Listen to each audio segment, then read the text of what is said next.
the other part that I think really makes the difference is truly not worrying about the outcome. Like really not being focused on performing or proving value or trying to be brilliant. Those are the things that get in the way. The other thing I've noticed is a lot of people are very into what I call prepared questions. And for me, that's kind of a joke because one of the most, and I have this in the book, one of the most powerful questions could simply be, and what does that mean? That could be a truly powerful question.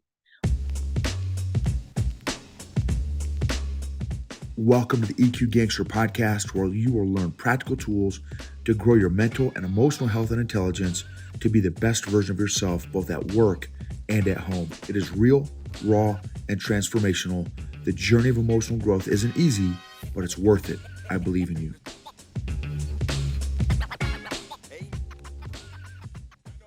EQ Gangsters, I am with a super duper coaching icon.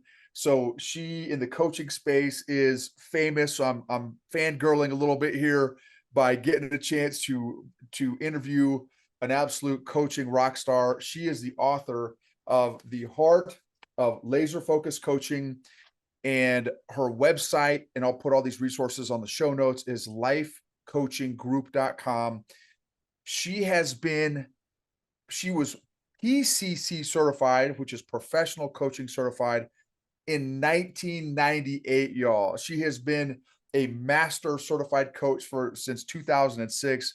She is the bee's knees, the cat's pajamas, and I am super stoked to interview you, Marion. Thank you for taking time with us today. Well, thank you for having me. It's a pleasure. Okay, ma'am. So, okay, I I have so many questions.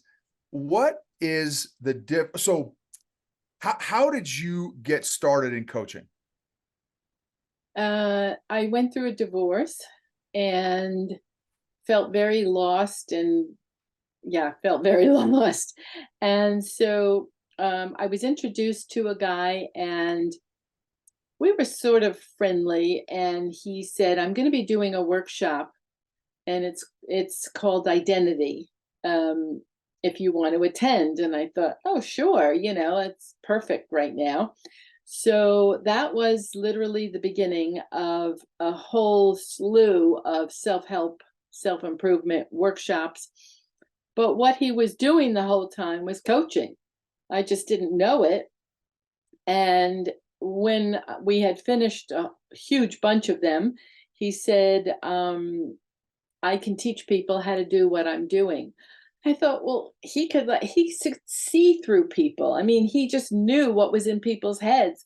And I thought, that's unreal. If you can teach that, I am so there. And so that's really how I got started. There was a group of us, so life coaching group. And we gave each other, friends, family, people to coach. And that's really how it started. And how I got my first client. And I had been a high school teacher as my main profession first. And so after a while of co-facilitating with him and really embracing this whole coaching thing and then getting in with Thomas Leonard's stuff, the founder, back in the 90s, I tried to combine the psychology of one and all the coaching of the other. And I thought, you know what? I could probably teach this. And that's when it all started. And I started teaching. Wow. When did you start? So when you started coaching, what year was that? I would say probably 1995, maybe 94, something like that. Wow. Ballpark, how many hours of coaching? Oh, did you- gosh. Well, let's put it this way. When I went for my MCC in 2006, I had 654 training hours, which was absolutely unheard of. And at that point, I had to prove 2,500 clients. So that was in 2006. We're now in 2023. So probably at least twice that number, but also just the number of people I've mentored and supervised, and yeah, so countless people. Right, right. That's awesome. So one of my other passions, Marion, is the concept of mastery. I love that concept. And so again, I'm very humbled and honored to be able to talk to a master at a craft, and one that I happen to be passionate about as well. So I appreciate all the work and the blood, sweat, and tears that you have invested into this space to help out folks like me improve my craft as well. What is the difference between a good coach and a world-class coach? You know, it's so funny that you asked that question because when I give a presentation, that's my first question. I always say, let's talk about what makes the difference. And people, they say being present and, whatever the typical things that people think of. But I think the real truth comes in a lot of the nuances. Well, first of all, the main thing is to never really get into the story. So everybody has a story, everybody has blah, blah, blah, this happened, that happened, whatever. But the coaching has to remain strictly about the person. And that's the first thing that changes it from what I call mediocre to mastery. Another thing is presence, but presence, people don't understand quite what that means.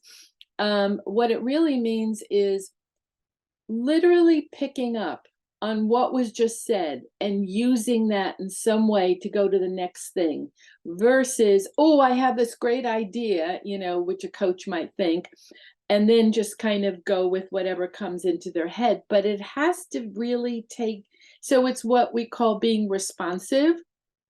And so it's really so that's part of it. The other part that I think really makes the difference is truly not worrying about the outcome.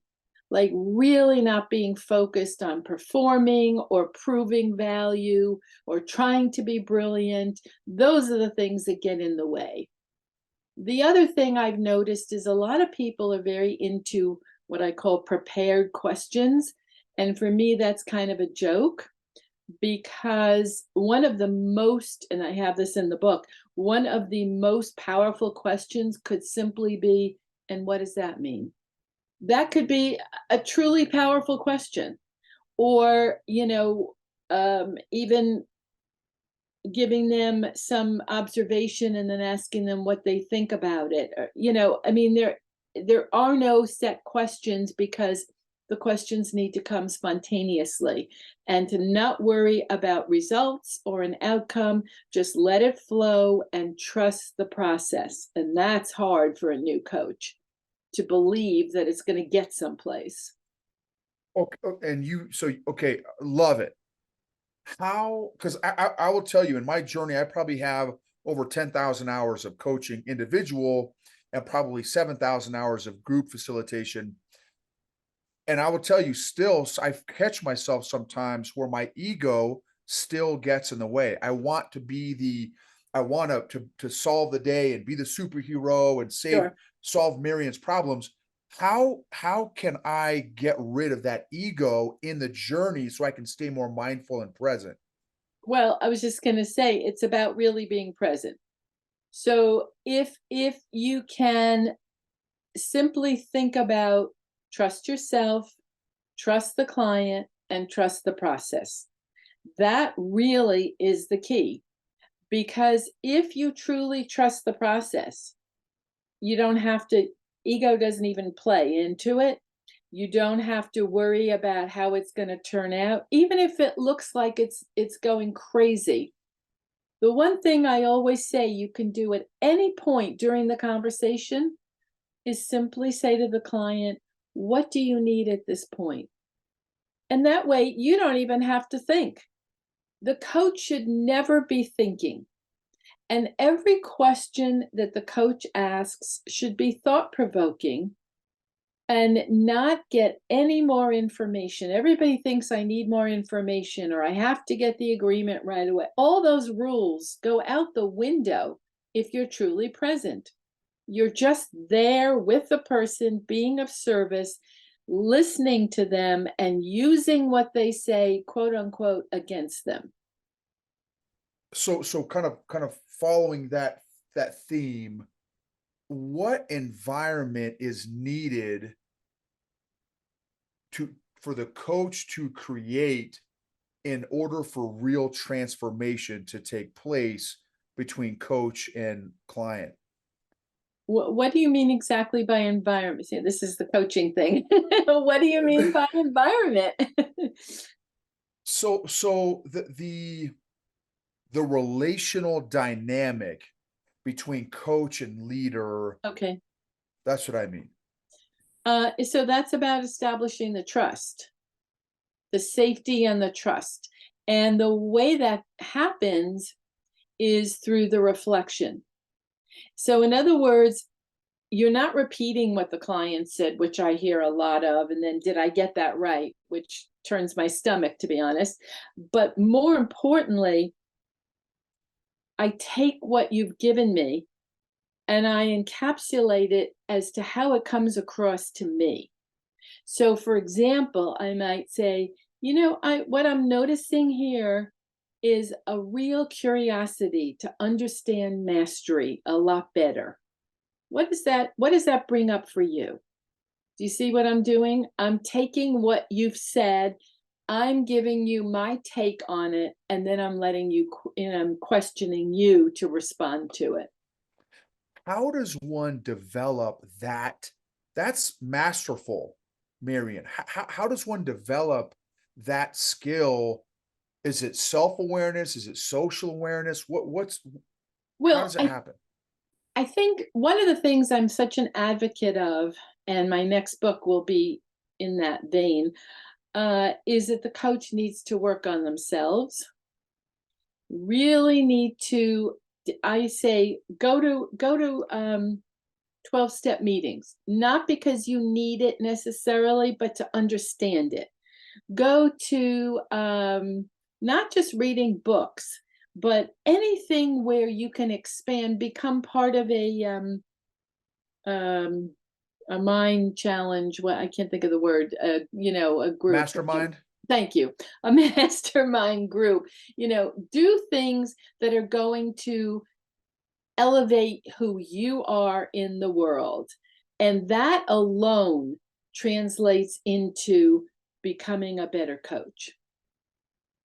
How did you develop your emotional intelligence, your self-awareness, your social awareness? A lot of it came, believe it or not, from the School of Practical Philosophy, which is literally all over the world.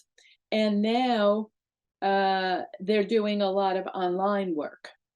So anybody can do that. And what I learned there was really understanding presence, really understanding a spiritual grounding that I had no concept about, and not to be woo woo, because if you take those principles that some people will say are very spiritual, so to speak, but you make them very practical, which is what we did in this, program, that's when anybody can relate to it. And that's what my next book is going to be all about, is this human behavior and how we can relate to people and to ourselves and become more aware. And that's really what helped me dramatically. Also, having my own coach. And my coach was the person who taught me how to coach. And he is very in your face, like really in your face, like probably, over the top in your face. But it woke me up to a million things. So, I mean, there were just things where we could be walking on the street and notice something, and then I would get this question like, "What had you looking for so long at that one thing?" And I thought, "Oh, wait, why was I looking so?" It just kind of woke me up on a regular basis. So it was having the person who was more evolved in my life. It was the School of Practical Philosophy, And and I think just learning the coaching in the way that I did and the fact that I had the background that I had somehow all pulled together. How how important is emotional intelligence for a coach in their effectiveness as a coach? I think it's critical because if somebody is not emotionally connected or aware, I want to say, then the coaching is probably going to be very transactional. You know, here's what you need to do. Let's see that you do it and make sure it gets done. That to me isn't really coaching. That's just the basics at the very, very, very beginning.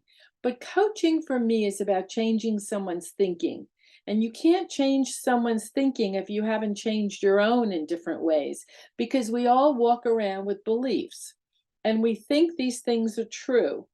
We really do believe they're true. But if you really question it, not everybody believes it. And if not everybody believes it, then clearly it's your belief.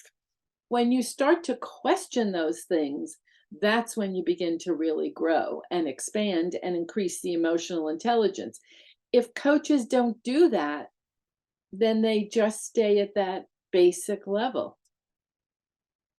What have been some helpful coaching tools that that you maybe rely on or lean on that you have found being very, very helpful for the leaders that you've worked with? Well, I'm not really a tools person. So I would say silence is my number one favorite thing, because I've always said in every talk I've ever given, there's never enough. So that's definitely one. The other thing is I created the themes. You know, there are about 25 themes that every story, every conversation comes back down to the same old, same old. And once you can identify that, you just know where to, at least what to question. It may not be the overall theme, it may not be the final theme, it doesn't matter. But it gives you a real clue as to where to go in the conversation. So I don't know if that's a tool, but those themes are particularly helpful. When you hear someone say, well, I could do it this way, but I could also do it that way. Well, right away I hear either or. And as soon as I hear either or, I go, wait, there's another alternative. Whatever that is, we don't know right now, but there has to be another one. So, you know, or somebody's saying, well, I just really didn't have any choices. I mean, I had to do it that way. I hear victim. And as soon as I hear that, I know where to go with that. So for me, that is probably one way of doing the laser focus, you know, which is just to cut through. You know, somebody asked me actually yesterday on a call about a person who just wanted to talk about something happy. I just want to talk about happy things, and I thought, well, the first thing you need to say is what's important about that, or what brings that up, because that just simply means there are probably some sad things going on, and that's where the coaching needs to be. So the bottom line is it's not so much tools for me as it is picking up on what's being said. You know, you talked about the theme. So that's from on page for those y'all who have Marion's book or are going to get Marion's book, which I strongly, strongly recommend. She has those on page 103 of her book, some common themes in coaching, and she has them through four different areas: valuable insights, personal empowerment, creating connections, and then eliminating obstacles, and then themes under each one of those areas. It's fascinating.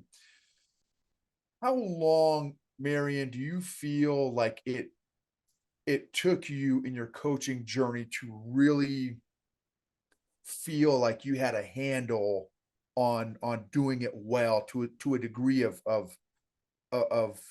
effectiveness? Probably somewhere between 5 and 10 years. It really took a long time, to be able to coach anybody, anywhere, anytime, even in front of 500 people kind of thing. I would say, yeah, it took a lot of time, but also, so this is kind of counterintuitive, I suppose, but I never took a coach training, like one of the sanctioned coach trainings. I learned from a psychotherapist, so I got all the psychology. Then I learned from Thomas Leonard. And so, you know, it's a different start already. So I think, and when I teach my course, the laser focus coaching program, I think that what I'm giving them the MCC level coaching so that they already know what they need to aspire to versus getting them at the beginning parts and then finding out, oh, wait, that's not real coaching. So by starting there, they're already expanded and way ahead of a lot of people because now they know what it is they need to aspire to. Love that concept. That the military, that's my background as a military. The military, we call that begin with the end in mind. And Mm, in a lot of the training that we do, there's one school in particular called Jump Master School where they teach you to jump out of airplanes hmm and they teach you to check everybody that is going to jump out of the airplane that you're in charge of. And the first after you learn all the nomenclature, the language of these different right. items of equipment, the whole next week, the second week is basically you are seeing the correct equipment 100 times before they start to introduce any deficiencies in the equipment, right? hmm So again, they show you what right looks like. They show you the MCC level hmm parachutist before they start introducing some of the areas where they can Sure. fix or whatever. So that's a great concept. What what are some of the common some of the common roadblocks, obstacles that you observe in younger, less experienced coaches in their journey? Well, I think a lot of things we've talked about. So going into the story, getting totally hooked and seduced by the story, which is so easy because the story has the juice, or being hooked into the other person in the story. Like, my boss is horrible, my boss does this, my boss does that. Well, let's see what we can do about this boss, but no, the boss is irrelevant. It's about how are you going to change? How are you going to handle it? So that gets overlooked. I think the performance thing is big. I hope I do a good job. I hope I can sound brilliant or, give them a good result. That gets in the way. And I think really missing things because they're so in their head or preparing for the next question. There's so much thinking. And I've always said my mantra is thinking. I think I'm trying to think how I used to say it. Thinking means you're in trouble. Because the coach should never have to think. You take what you've just gotten and use it. So, yeah, so I think there are just so many pitfalls, and the silence is a big, oh my God, it's so big because the tendency is as soon as there's even 5 seconds of space, it gets so uncomfortable, I've got to jump right in versus no, this person is processing, this person needs time to think, and you're not giving them that time. So I think that sometimes definitely interferes. So not being responsive, as I said before, just picking up on what you want to ask versus what's just been said. um there's so many things, or focusing. One of my things is the 1%, focusing on the part that isn't okay. Everybody's so busy focusing on the positives. Well, that's great, but it's not where the coaching needs to be. It needs to be on the 1%. Oh, the other thing is people are so afraid, I mean, so fearful of being direct because they don't know how to do it. If they just blurt it out, it could be dangerous. It could damage the relationship. And there are just, three simple rules to follow. And you could literally say anything to anybody, no matter how crazy, no matter how difficult it is for them to hear. You can do it as long as you know how to do it. But people just are so afraid they're going to offend the client, lose the client, that they don't do that. And to be honest, it's the in your face, what Thomas Leonard used to call edgy. That's what makes the difference between masterful and mediocre. And what are those three things to be Number direct? one is to own the observation. So, from my perspective, it seems like, or I'm getting the impression that not using the word you, which is very tricky, and then questioning it. So, instead of you sound confused, I might say, I'm noticing that there might be some confusion going on. What's happening? So I'm observing it, I'm owning it, and I'm letting you respond to it. But I'm not using the word you because as soon as I say you, everybody wants to defend. And that's not what we want. This, this is so awesome, Marion. This has been amazing. So, so, so I'm going to ask one more question, and then I'm going to ask you a question about how we connect with you and how we follow you. What has been a very impactful and transformative question that you have chewed on that has really been pivotal in your growth? It's so funny that you asked because it's going to be the title of my next book. So that's just really funny. And great, and probably not even a coincidence, probably synchronistic in some way.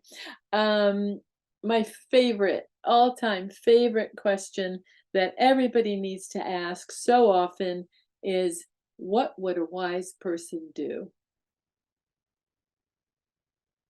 And what is it about that question that has so much relevance to you? Um, it takes you completely out of your ego. It takes you completely out of the thinking and the machinations in your head. And the answer comes from within, but it comes from the real within, not from all that, my heart says this, my head says this, I'm thinking this. None of all that disappears when you ask yourself, well, what would a wise person do? It's phenomenal how the answer shows up. Somebody was just sharing that yesterday, that she was so afraid to use the question with one particular type of client. And she thought, well, you know what, I'll go for it and see what happened. And she said she used it with two different people. And in both instances, there was a total shift. The person knew exactly what they needed to do and was ready to move forward. That's amazing. That's awesome. Marion, how do we follow you? How do we connect with you? Tell us about your new book. Okay, so my website, as you mentioned, lifecoachinggroup.com. My current book, The Heart of Laser Focused Coaching, that's on Amazon and all book, whatever's. And my upcoming book, I'm taking actually votes now. I'm doing a survey for a subtitle. The title will definitely be What Would a Wise Person Do? So far, the most popular subtitle from the votes that have come in, Navigating Life's Challenges with a New Perspective. So I'm not sure that will be it, but it seems to be so far number one in the running. So we'll see if that holds. And that is going to take all of those topics from the themes, those four big topics, and instead of talking about it from the coaching perspective, talk about it from not only a personal awareness perspective, but also for anyone like a coach or a therapist or a social worker, anyone in that type of field, or anyone who deals with people, um, and how to handle certain situations. Okay, I said that was last one. I have one more. And At oh, I do too, but that's okay. go ahead. Well, the only thing I'm really doing at this point is the group mentoring. I have instructors for my course for the laser focus program, and I'm not doing individual um, anymore. So, yeah. Okay, well, that was a great segue. What is it at this stage in your personal and professional journey, what MCC, big time MCC, an author, a entrepreneur, a business owner, all the different things the hats that you wear. What what is currently occupying your heart space and brain space? What are you passionate about? What's on your mind a lot lately? Playing bridge. I just learned how to play canasta, so I'm really getting into that. I do take some art classes from time to time. Like that's one of my drawings at my camp there and behind me. Um, what else? I do words with friends. I tend to do Wordle from time to time in the Times. I do reading. And what else? There's some there. I know there's something else. Online jigsaw puzzles. That's awesome. Love it. Love it. Thank you so much, Marion, for your time, and thank you for continuing to share your gift with the rest of us that are on this path of self-development and personal growth and development, professional development. I really, really appreciate it, ma'am. Well, thank you so much for this opportunity, and it was really a pleasure. Awesome. Thank you, ma'am. Have a wonderful rest of your week. You too. Okay, bye-bye. So long.